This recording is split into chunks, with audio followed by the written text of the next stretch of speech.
Hello friend, এখন আমরা বাজারে যাব।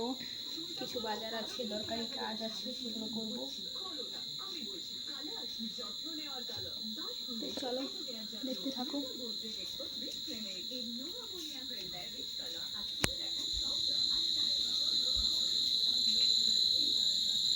Hello everyone, good morning. আর আমি সোমা, আমার আরো একটি ব্লগে তোমাদের স্বাগত জানাই। তো দেখো, আমরা বাজারে চলে এসেছি। আমি আর আমার মেয়ে দুজনে মিলে বাজারে আসলাম। সবকিছু শপিং করা হলেও জুতোটা এখনো হয়নি, তো জুতো দেখার জন্য চলে এসেছি। এখানে প্রচুর জুতো আছে, সবকটাই ভালো লাগছে, তাই একটা একটা করে ওকে পায়ে দিচ্ছি। সবকটাই মানাচ্ছে, কিন্তু কোনটা নিব ঠিক ডিসাইড করে উঠতে পারছিলাম না। মানে যেহেতু ওর পাটা একদমই পাতলা, চিকন পাতলা, সেজন্য মানে কোনোটা একটু লুজ হচ্ছিল, কোনোটা আবার মানে পায়ের সাইজটা লম্বা কিন্তু এদিকে চওড়াতে কম, সেজন্য এইসব জুতো মানে ঠিক মানাচ্ছিল না।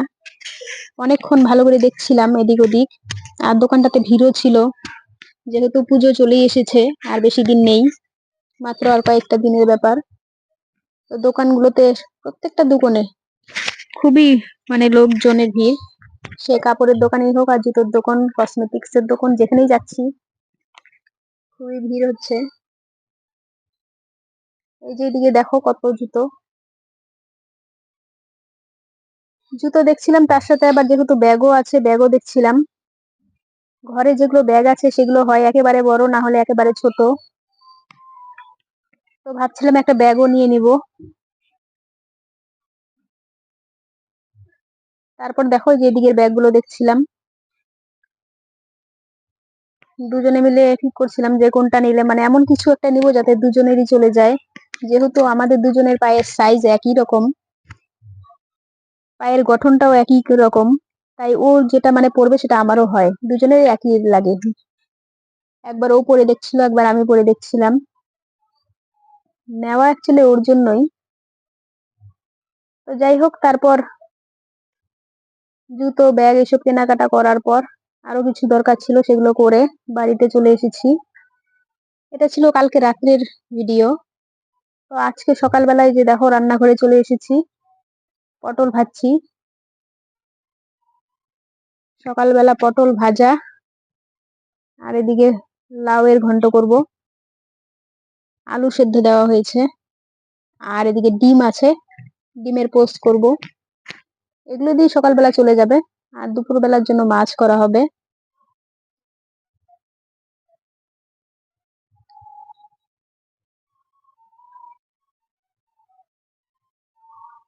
এই যে দেখো পটলগুলো ভাজছিলাম। ছবিতে একদম পটলগুলোকে সবুজ দেখা যাচ্ছে, হলুদটা ঠিক বোঝা যাচ্ছে না। আসলে ক্যামেরাতে এক এক সময় এক এক রকম কালার ওঠে, কোনো সময় বেশি সবুজ, কোনো সময় বেশি সাদা, কোনো সময় হলুদ, এক এক রকম। তো যাই হোক, মানে পটল ভাজাগুলো হয়ে গেলেই খেতে বসবো, প্রচন্ড খিদে পেয়েছে। আর আজকে ওয়েদারটা একদমই আলাদা। কয়েকদিন থেকে যদিও হাওয়া বৃষ্টি এইসবই চলছে, সেরকম বৃষ্টি না, হালকা হালকা বৃষ্টি। হয়তো অন্যদিকে বেশি বৃষ্টি হচ্ছে দক্ষিণবঙ্গে, আমাদের এদিকে সেরকম একটা না। কিন্তু খবরে তো দেখিয়েছে যে এদিকেও বৃষ্টি হবে। যদিও আজকে রবিবার, আজকে ওয়েদার ভালো থাকার কথা, কিন্তু এদিকে তো দেখছি যে আকাশের অবস্থা খারাপ। সকাল থেকে মেঘলা আকাশ, অন্ধকার, সাথে হাওয়া, গুড়ি গুড়ি বৃষ্টি। আর এদিকে দেখো লাউটা মা কেটে দিচ্ছিল, মা এদিকে লাউ কাটছে আর আমি দিকে পটল ভাজছিলাম। তো তারপর ওটা করার পর মাছ ছুলতে লেগে বললাম, মাছ আনা হয়েছিল। তো আমি তো এর আগেই বলেছি আমাদের বাড়িতে বেশি মেম্বার নেই, 3-4 জন মেম্বার, সেজন্য বেশি একটা লাগে না। তার মধ্যে আমার মেয়ে খুব একটা মাছ পছন্দও করে না। তো যাই হোক, মাছটা ধুয়ে নিয়ে তারপর তরকারিটা করব। তার মাঝখানে আমরা খাওয়া দাওয়া সেরে নিয়েছি। তো আমার বাড়ির কাছেই একটা পুজো হয়, ঈশানী পুজো। কয়েকদিন থেকেই ভাবছি, সেখানে পুজো মানে চালু হয়ে গেছে সেই মহালয়ের দিন থেকে, যাবো যাবো করে যাওয়া হয়ে উঠছে না। বাড়ির কাছে তবু যাওয়া হচ্ছে না। তো ভাবছি আজকে একবার যাব, সেখানে যদি আজকে যাওয়া হয় তো আপনাদের সাথে সেটা শেয়ার করব অবশ্যই। ঈশানী পুজো আপনারা এর আগে দেখেছেন কিনা। মানে 9টা মূর্তি হয়, 9 দিনে 9 রকম পুজো। বাড়ি থেকে সবসময় গান আওয়াজ, পুজো কখন হচ্ছে না হচ্ছে সবকিছুই শোনা যাচ্ছে, কিন্তু যাওয়া সম্ভব হচ্ছে না নানান কারণে। আজকে ঠিক করেছি যে যাবই, কিন্তু বৃষ্টি আবার নেমে আসে নাকি, সেটাই হলো কথা। একটু পরপরই হালকা বৃষ্টি হচ্ছে। তো যাই হোক, এই যে দেখো এদিকে ঝোলের জন্য আলুগুলো একটু ভেজে নিচ্ছি হলুদ আর নুন দিয়ে।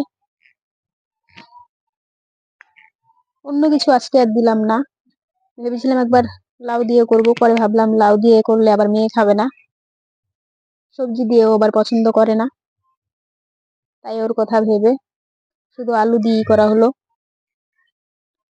আলুর ঝোলটা তবু একটু খাবে। ঝোলটা কিছুক্ষণ জাল হলেই নামিয়ে নেব।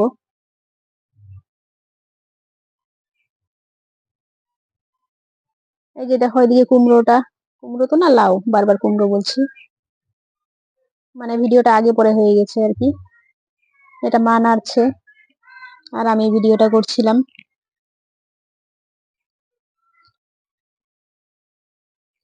আসলে আমার যেহেতু স্ট্যান্ড নেই, হাতে করেই করতে হয়, তাই কেউ না কেউ একজন ধরতে হয়, তারপর করতে হয়।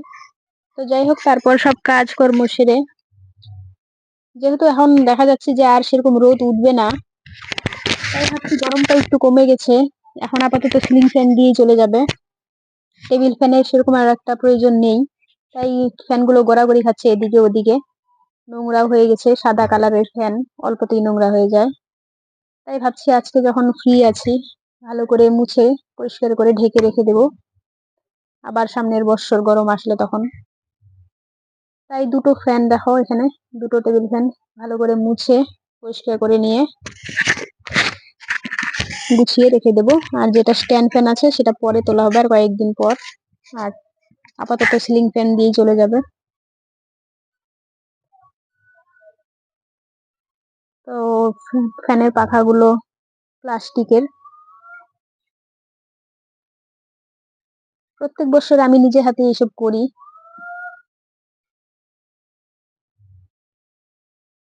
একদম নতুনের মতো আবার চকচক করছে দেখুন। ভালো করে মুছে আবার সেটিং করে নিচ্ছি। এই সেটিংটাতেই মানে একটু কেরামতি আর কি ব্যাপার, বাদ বাকি কোনো কিছুই না। এগুলো আমি আগে যখন একটা মোবাইলের দোকানে কাজ করতাম তখন এগুলো দেখে শিখে রেখেছি, তাই কিছুটা ইলেকট্রিক কাজ আমি নিজে নিজেই পারি। যেগুলো টুকটাক মানে টুকটাক অনেক বাড়িতে অনেক কিছু কাজ থাকে যেগুলোর জন্য লোকজনকে ডাকতে হয়, তো আমি সেটা নিজেই করতে পারি, লোককে ডাকতে হয় না সেরকম বড় কিছু কাজের দরকার না পড়লে। তো যাই হোক বন্ধুরা, আজকে ভিডিওটা এই পর্যন্তই। ভিডিওটা ভালো লাগলে একটা লাইক করে দেবেন, আর বেশি বড় করছি না, এরপর কি হয় দেখতে থাকবে, আবার দেখা হবে নেক্সট ভিডিওতে।